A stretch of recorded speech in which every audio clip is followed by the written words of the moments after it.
Hi friends, I'm Olga Koelsch and welcome back to my studio. Sometimes you might feel bored when painting watercolor. It usually happens in the moment when you learned basic techniques, you tried different flowers, you somehow got hang of painting with watercolor, and each and every painting is a bit the same. And today I'm going to show you a few tricks which could add more life, more move and more expressionism to your watercolor. And I hope you like it, and I hope it will make your watercolor life more interesting. Let's start it. There are a few things we will need, and first, one of my best friends is a water dispenser. You could buy it in apotheke, in some cosmetic stores, anywhere but painting stores. We will need this. Next thing is an extra big damp brush. Brand doesn't matter, you should just need an extra brush. And you could borrow from your kids or just buy some glitter or jelly pens and watercolor pencils, just colored pencils. Probably if you have a look around just on your desk, you will find a lot of lovely things to use extra. And okay, let's say we are painting peony. I have a lesson about painting peony. You could just have a look there for the principles. But let's say we paint just peony. At some point we got a little bit bored. We painted hundreds of peonies. What can we do? We could take a water dispenser and add some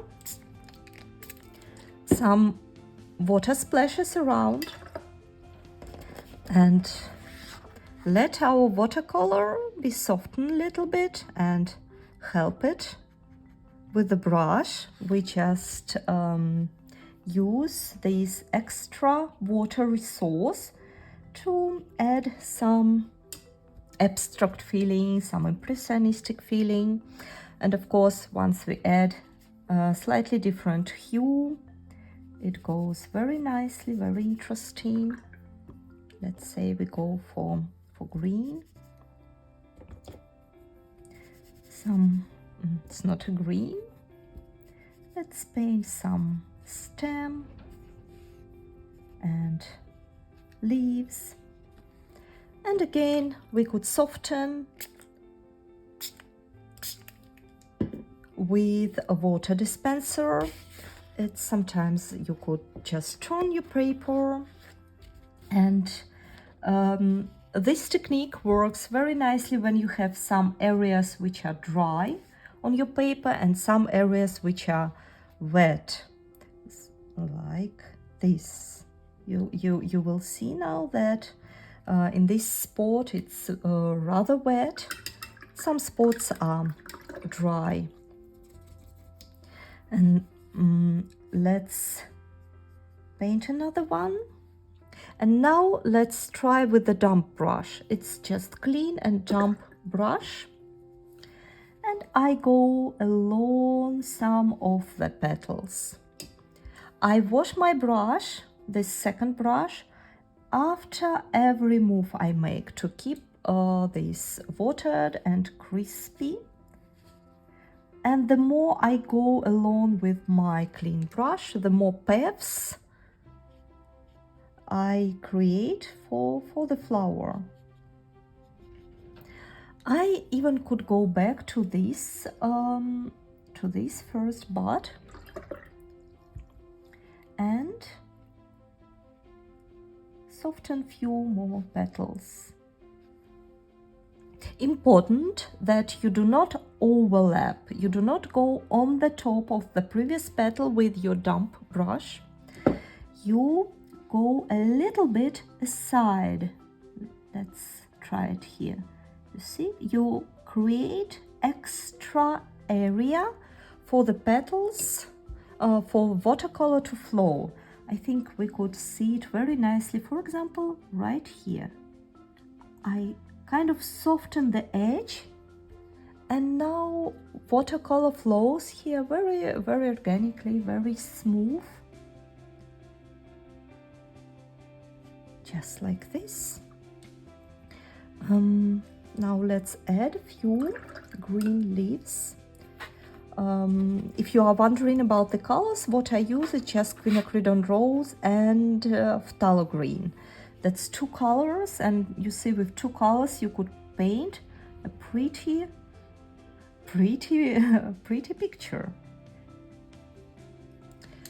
So this we painted on a very dry area, and as I said, it's nice to have some mix, and to avoid making all this a big puddle, I cover with my hand some areas and add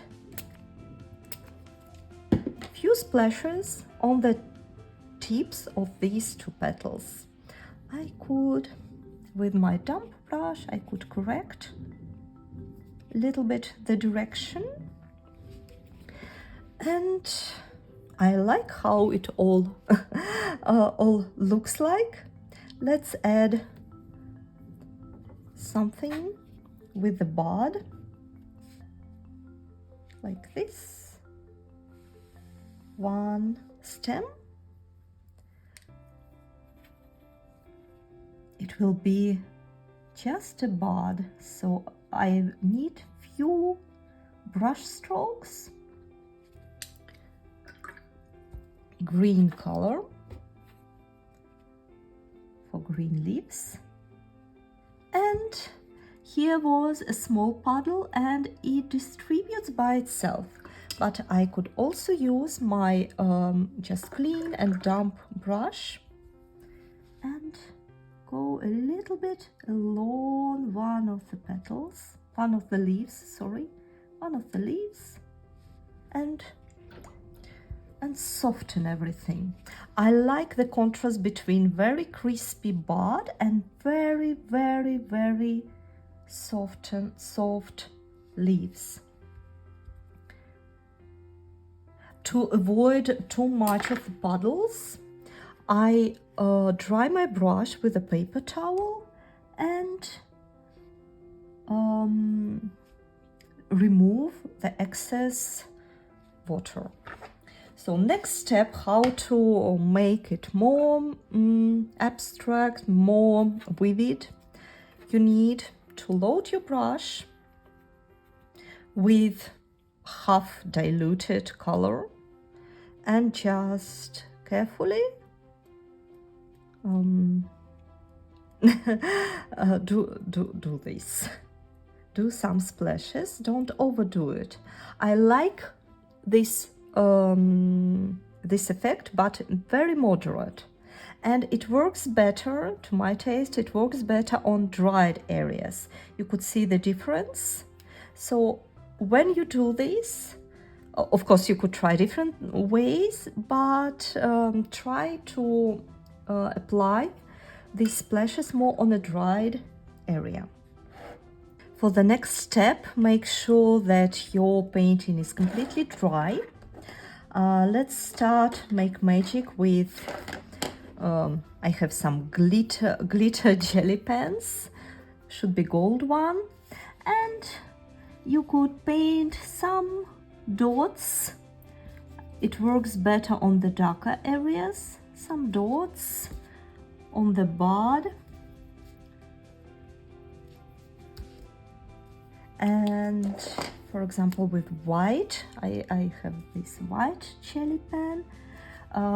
White dots, they always bring some folk style, some whimsical idea to the painting. You could try and balance the amount of this decor. I think in moderate amount it really adds some special feeling. You could paint inside the petals and outside. And once you paint outside, it creates a lot of movement to the picture. I like to decorate stems sometimes. But as we paint with watercolor, all these extra instruments, they go in addition, so not overdo it. But of course, maybe if you overdo it, you will create your own technique, your own style, which is great. So, and with some colored pencil, we could add some small tiny details, which for example could be complicated to paint with the tip of the brush if the tip of your brush is not that sharp. You could just add few strokes into the into your painting. I like very much IKEA pencils, IKEA colored pencils. I think they are great. IKEA does not pay me for these words. It's just really is. They are very soft and they could really add some difference. We could divide petals. We could add some shades. I think here on in the contrast area you really see how it works. The main advice is not overdo it. In moderate amount, it's great. This is it. Thank you so much for watching this video, for painting with me. I hope I inspired you to implement these tricks to your next painting, and I'm looking forward for your feedback, what you would like to paint next, or what may be troubling you with watercolor, what inspires you in watercolor. Subscribe my channel and see you next time. Bye bye.